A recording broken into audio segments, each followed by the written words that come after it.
السلام علیکم یا رسول اللہ صلی اللہ تعالیٰ علیہ وسلم۔ رمضان المبارک کا مہینہ ہمارے اور آپ کے درمیان ہے۔ پہلا عشرہ یعنی پہلے 10 دن رمضان المبارک کے رحمتوں کے ہیں، اور دوسرے 10 دن مغفرت کے ہیں، اور تیسرے 10 دن جہنم سے آزادی کے ہیں۔ بندہ مومن اپنے اپنے اعتبار سے ماہ رمضان المبارک میں اللہ رب العزت کی عبادت میں مشغول ہیں، بلکہ ہمیں اور آپ کے لیے تو آسانی ہے کہ ہم سکون کے ساتھ اللہ کے گھر میں کھڑے ہو کر کے اللہ کی عبادت میں مشغول ہیں، ورنہ ہم نے فلسطین کی وہ تصویر بھی دیکھی کہ جہاں پر مکانات بالکل مسمار ہیں، بلڈنگیں بالکل ڈھائی ہوئی ہیں، ملبہ پڑا ہوا ہے، لیکن فلسطین کے مسلمان پھر بھی اللہ رب العزت کی عبادت میں مشغول ہیں، اور بم بارود کے سائے میں وہ خدا تبارک و تعالیٰ کی عبادت میں ہمتاً مصروف ہیں۔ جب بھی نماز پڑھیں، دعا کریں تو ان مظلوموں کے لیے ضرور ہاتھ اٹھا کر کے دعا کر دیا کریں کہ اللہ رب العزت ان کی مشکلوں کو آسان فرمائے۔ آج ہمارے دسترخوان پر طرح طرح کا اللہ کا دیا ہوا رزق ہوتا ہے، لیکن فلسطین کے اندر جو مسلمان ہیں ان کو روزہ افطار کرنے تک کے لیے کھجور تک دستیاب نہیں ہے۔ کس طرح سے وہ سحری کر رہے ہیں، کس طرح سے روزے رکھ رہے ہیں، لیکن ایمانی جذبہ پھر بھی ان کا یہ ہے کہ کیسے بھی حالات ہوں، کس طرح سے بھی، لیکن پھر بھی وہ اللہ کی عبادت سے منہ نہیں موڑ رہے، بلکہ اللہ رب العزت کی عبادت میں مشغول ہیں۔ اللہ تعالیٰ ان کے اوپر اپنا خاص فضل و کرم فرمائے۔ رمضان المبارک کا مہینہ یہ قرآن کے نزول کا مہینہ ہے، جنت میں داخلے اور جہنم سے آزادی کا مہینہ ہے۔ اللہ کے نبی صلی اللہ علیہ وسلم نے اپنے صحابہ کرام کو خطبہ ارشاد فرمایا،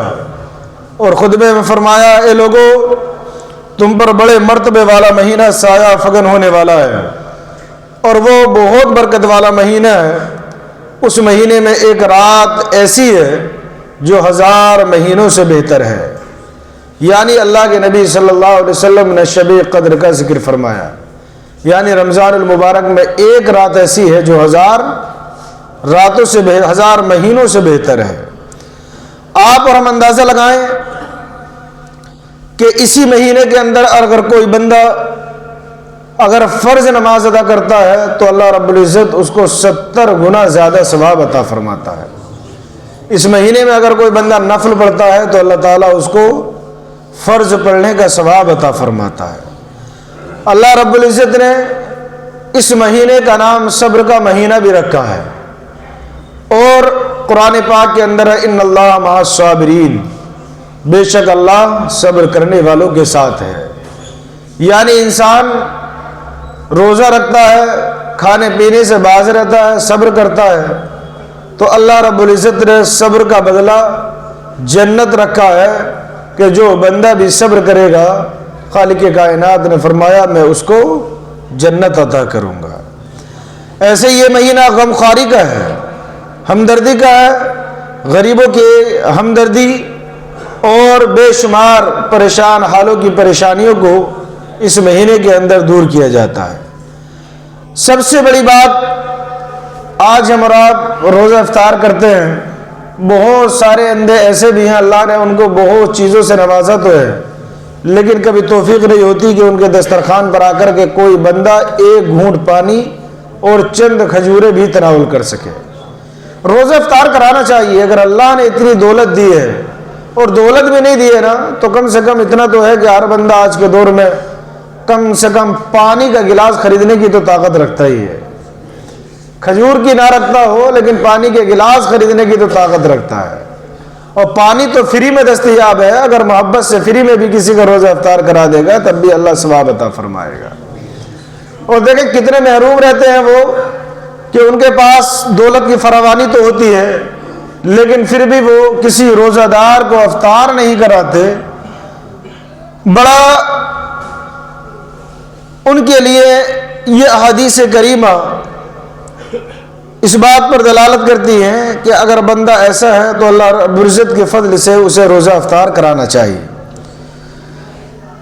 اللہ کے نبی صلی اللہ علیہ وسلم ارشاد فرماتے ہیں جس نے کسی روزہ دار کو روزہ افطار کرایا تو اس کے بدلے میں اس کے گناہ معاف ہو جاتے ہیں۔ روزہ دار کو روزہ افطار کرایا تو اللہ رب العزت اس کے بدلے میں، یعنی دولت اس کی ہے اور کھا روزے دار رہا ہے، کوئی تعلق نہیں، لیکن پھر بھی اللہ رب العزت نے اتنا بڑا انعام رکھا کہ ایک روزے دار کو روزہ افطار کرانے کا ثواب، اتنا بڑا انعام اللہ تعالیٰ نے رکھ دیا کہ بندے تو محبت کے ساتھ ایک روزے دار کو ایک پانی کا گھونٹ بھی اگر پلائے تب بھی اللہ رب العزت تیرے تمام گناہوں کو معاف فرما دے گا۔ اگر آپ کے 5 یا 10 روپے سے کسی روزے دار کی افطار ہو جاتی ہے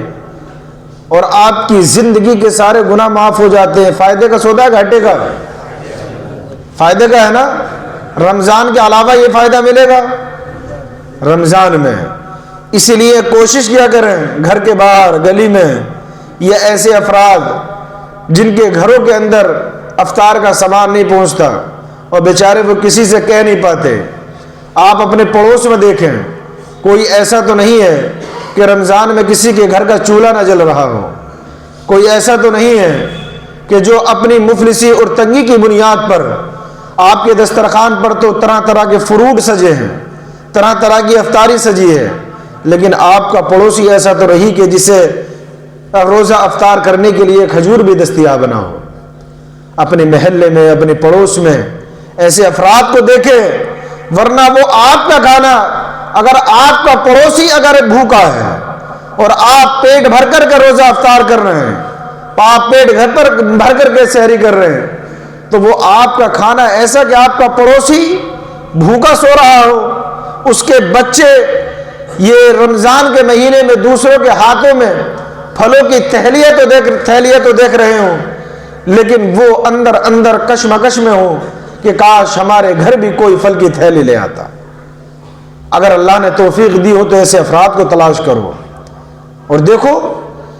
اتنا بڑا انعام اللہ تعالیٰ نے رکھا کہ اگر کوئی بندہ کسی کو روزہ افطار کراتا ہے تو ایک گناہ نہیں، 1 سال کے نہیں، 2 سال کے نہیں، 1 ہفتے کے نہیں، 10-20 سال کے نہیں، بلکہ اللہ رب العزت اپنے فضل سے اس کی زندگی کے تمام گناہوں کو معاف فرما دیتا ہے۔ اس لیے میرے عزیز سنی غیور مسلمانوں، یہ گھاٹے کا سودا نہیں ہے بلکہ فائدے کا سودا ہے۔ اور سنیے، اللہ رب العزت اس کی گردن کو آگ سے آزاد کر دیتا ہے،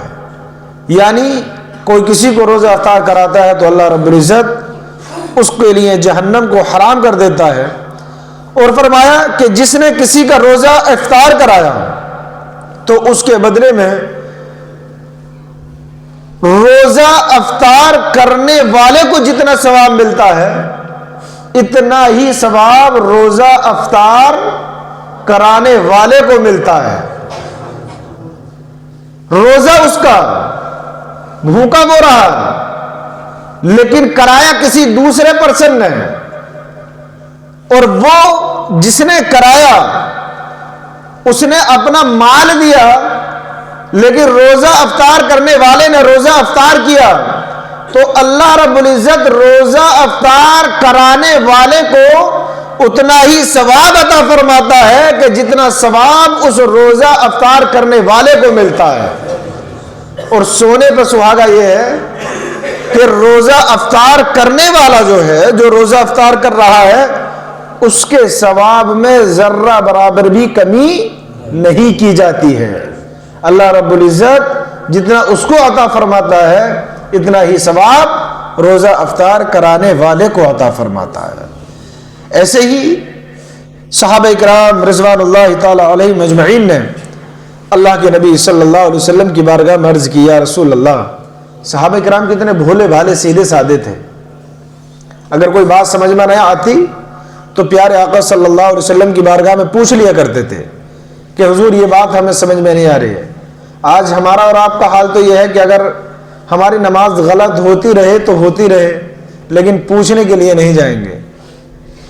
اہل علم سے نہیں پوچھیں گے، عالموں سے نہیں پوچھیں گے۔ شرم لگتی ہے ہم لوگوں کو کہ پتہ نہیں امام صاحب کیا سوچیں کہ اتنے بڑے ہو گئے ابھی انہیں یہ نہیں آتا۔ دین کا علم حاصل کرنے میں کوئی شرم نہیں ہے۔ آپ کی عمر 30 40 50 60 جو بھی ہے، آپ کو نہیں آتا تو معلوم کرنا چاہیے، اور کسی بھی نیک کام میں شرم نہیں کرنا چاہیے، پوچھنا چاہیے۔ صحابہ کرام نے عرض کی یا رسول اللہ ہمارے پاس تو اتنی چیزیں نہیں کہ جس سے ہم روزے دار کو روزہ افطار کرائیں۔ تو اللہ کے نبی صلی اللہ علیہ وسلم نے ارشاد فرمایا جو شخص ایک گھونٹ لسی، پانی یا ایک کھجور سے کسی کا روزہ افطار کروائے تو اللہ تعالیٰ اس کو بھی اتنا ہی ثواب عطا فرمائے گا۔ یعنی جب یہ حدیث سنی ہوگی صحابہ نے تو کہا ہوگا حضور ہمارے پاس تو اتنی دولت نہیں ہے، جیسے ابھی آپ میں سے کوئی یہ کہہ دے کہ روزہ تو افطار میں کراتا لیکن میرے پاس اتنے پیسے نہیں کہ میں لا کر کے کیلا بھی لاتا، سیب بھی لاتا، انگور بھی لاتا، کھجور بھی لاتا، پانی کی بوتل بھی لاتا، کسی روزہ افطار کے لیے کراتا کے سامنے رکھتا، یہ تو 500 1000 روپے کا سامان ملے گا،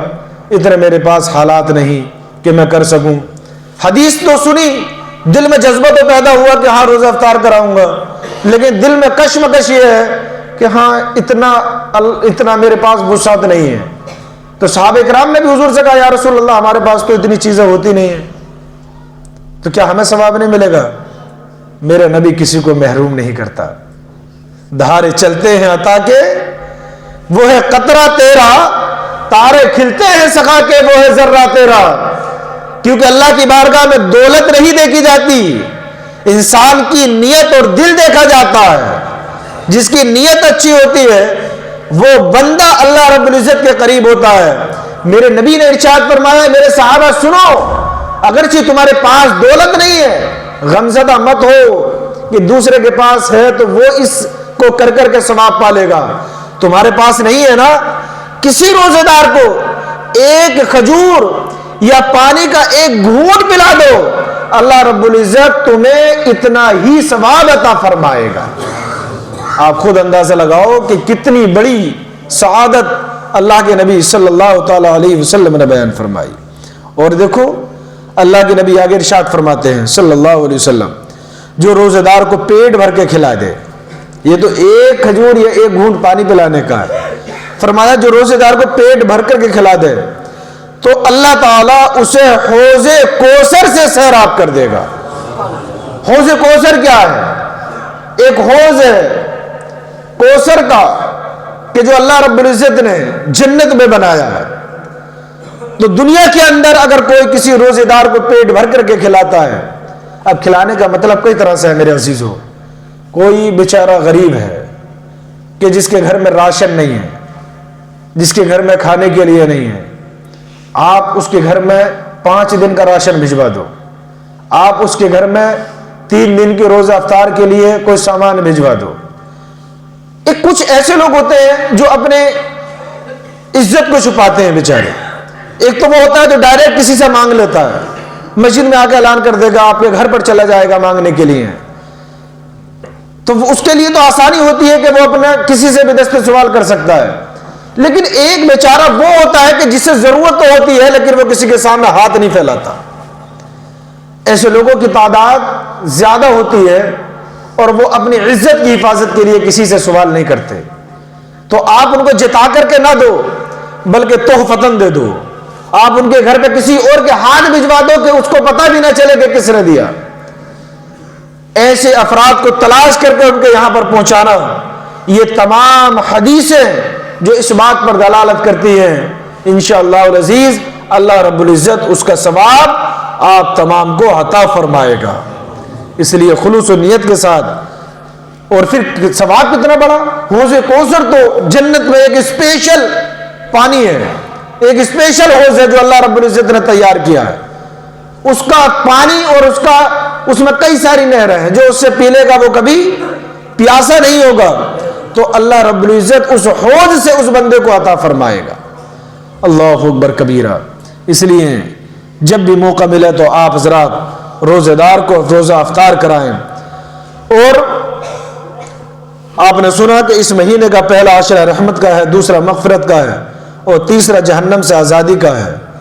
اللہ کے نبی صلی اللہ تعالیٰ علیہ وسلم اس مہینے میں غلاموں کو آزاد فرما دیا کرتے تھے، پیارے آقا صلی اللہ علیہ وسلم کا طرز عمل تھا۔ اس لیے آپ تمام حضرات بھی اس مہینے میں زیادہ سے زیادہ عبادت کریں، اللہ رب العزت کی بارگاہ میں سر بسجود ہو جائیں۔ اللہ نے جس کو توفیق بخشی ہو وہ روزہ داروں کو روزہ افطار کرائے اور ان حدیثوں کا فائدہ اٹھائے جو اللہ کے نبی صلی اللہ علیہ وسلم نے ہمارے